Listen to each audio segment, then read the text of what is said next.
The dust was everywhere that morning, rising in thick clouds as my ranch hands scrambled across the parched earth. 3,500 head of cattle were bawling for water in the scorching July heat, their desperate cries echoing across the valley. But I stood calmly at the edge of what used to be a flowing creek bed, now nothing more than cracked mud and scattered rocks. I watched as Karen Piton's empire finally began to buckle under the weight of her own arrogance. She had no idea that her petty power trip over a simple well permit would lead to this moment with her entire cattle operation on the brink of collapse. Let me back up and tell you how we got here. My name is Jake Sullivan, and I'm a fourth generation rancher here in Cedar Valley, Montana. My great grandfather started our family's cattle business back in 1922, and we've been working this land ever since. 3 months ago, I finally saved enough to purchase the old Henderson property, a beautiful 600-acre spread with rolling hills, decent grazing land, and most importantly, a small natural lake fed by underground springs. It was perfect for expanding our operation. The moment I signed those papers, I knew exactly what needed to be done first. That lake was a blessing, but I needed a proper well system to distribute water efficiently across the property. My cattle would need reliable access to fresh water, especially during the brutal summer months. I hired a geological survey team, got all the environmental clearances, and submitted my permit application to dig a well near the lake's edge. It should have been a simple process. That's when I first encountered Karen Peaton, president of the Cedar Valley Ranch Owners Association, an HOA that somehow had jurisdiction over rural ranch properties in our area. Karen showed up at my property on a Tuesday afternoon, driving her spotless white Range Rover that had clearly never seen actual ranch work. She stepped out wearing designer boots that probably cost more than most people's monthly mortgage, her blonde hair perfectly styled despite the wind. She introduced herself with a smile that never reached her eyes. She informed me with a sickeningly sweet tone that my well permit had been denied by the HOA board. When I asked why, she cited some vague aesthetic ordinance about maintaining the natural beauty of the landscape. She claimed that a well pump and associated infrastructure would be an eyesore that violated community standards. I tried to reason with her, explaining that the well would be minimally visible and necessary for my livestock operation. Her smile grew wider as she shook her head slowly. She said with false sympathy that rules were rules, and perhaps I should have researched the HOA regulations before purchasing the property. Then she mentioned almost as an afterthought that if I needed water beyond what the lake could provide, Pettin Water Solutions could deliver it by truck at competitive rates. That's when I realized what this was really about. Karen didn't just run the HOA. She also owned the only commercial water delivery service in the valley. Over the next few weeks, I had no choice but to use her services. The lake helped, but it wasn't enough for 3,500 head of cattle during a drought. Every delivery came with inflated invoices and snide comments from her drivers about people who didn't respect community rules. Karen herself would occasionally stop by, always finding something new to criticize. My fence posts were 2 and 2 tall, according to subsection 12B of the HOA guidelines. The color of my barn roof wasn't on the approved palette. Each violation came with fines, and each fine came with a practiced smile and a reminder that cooperation made everyone's life easier. But while Karen was playing her power games, I was doing my homework. I spent hours in the county records office tracing water rights and property easements going back decades. That's when I found it buried in a dusty filing cabinet in the basement. The document that would change everything. It turns out that Karen's massive 8,000-acre ranch operation, the one that made her the wealthiest rancher in 3 counties, had a critical weakness.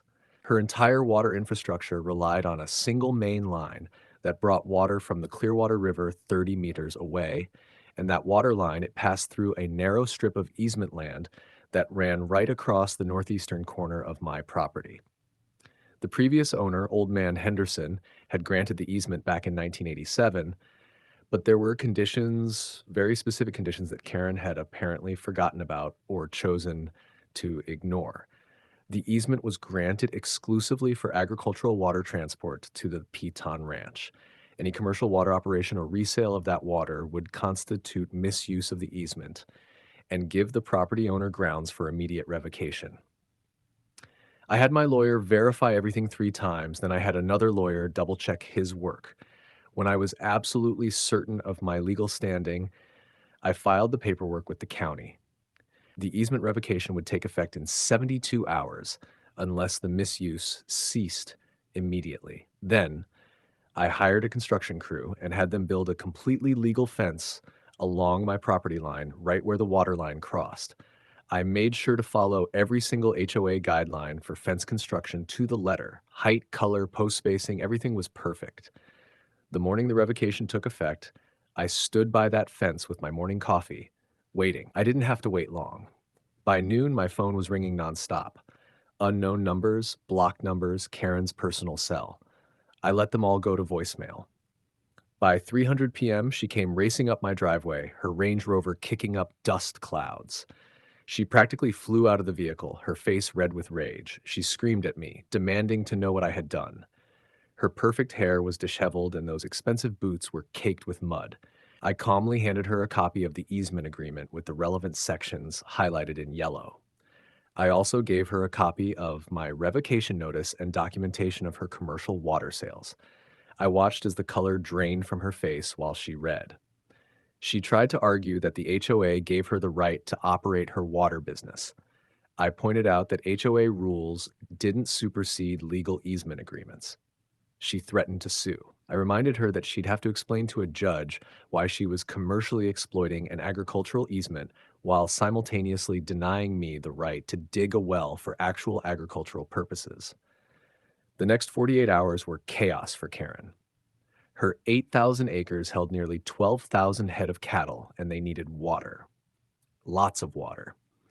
She tried calling in favors with county officials, but bureaucracy moves slowly, especially when all the paperwork is in order. She filed emergency appeals, but judges don't typically work weekends. Meanwhile, the temperature climbed to 95 degrees and her cattle were getting desperate.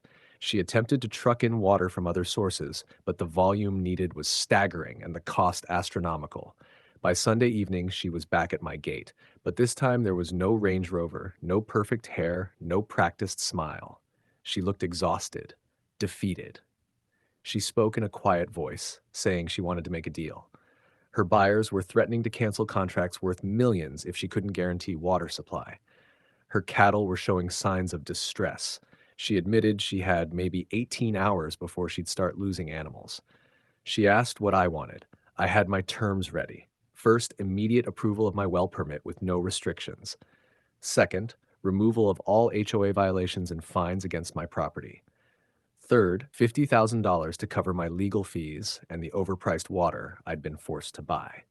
And fourth, a written public statement admitting to regulatory abuse of her HOA position. She agreed to everything. We signed the papers right there on the hood of her car with my lawyer present via video call to witness. Within hours, her water was flowing again. Her cattle were saved, though barely. True to the agreement, she posted the public statement on the HOA website and in the local paper. The backlash was swift and brutal. Other ranchers came forward with similar stories of her abusing HOA rules for personal gain. The state attorney general's office opened an investigation into potential racketeering charges related to her water monopoly scheme. 3 weeks later, Karen was voted off the HOA board in an emergency meeting. The vote was unanimous, except for her own. The look on her face when they announced the results was priceless. Pure shock mixed with disbelief that her carefully constructed kingdom could crumble so quickly. The county fined her $175,000 for commercial misuse of agricultural easements. She stood there in the county courthouse, her mouth opening and closing like a fish out of water, unable to form words as the judge read out the penalty. But that wasn't the end of her troubles. The state investigation revealed she'd been running her water monopoly scheme for over a decade, affecting dozens of ranchers. The prosecutor filed 37 counts of extortion and racketeering. When the jury delivered their guilty verdict on all counts, Karen's legs gave out, and she had to grab the defendant's table for support. The judge sentenced her to 8 years in federal prison with no possibility of early release. She let out a wail that echoed through the courtroom when he banged his gavel. Her expensive lawyer tried to comfort her, but she pushed him away, mascara streaming down her cheeks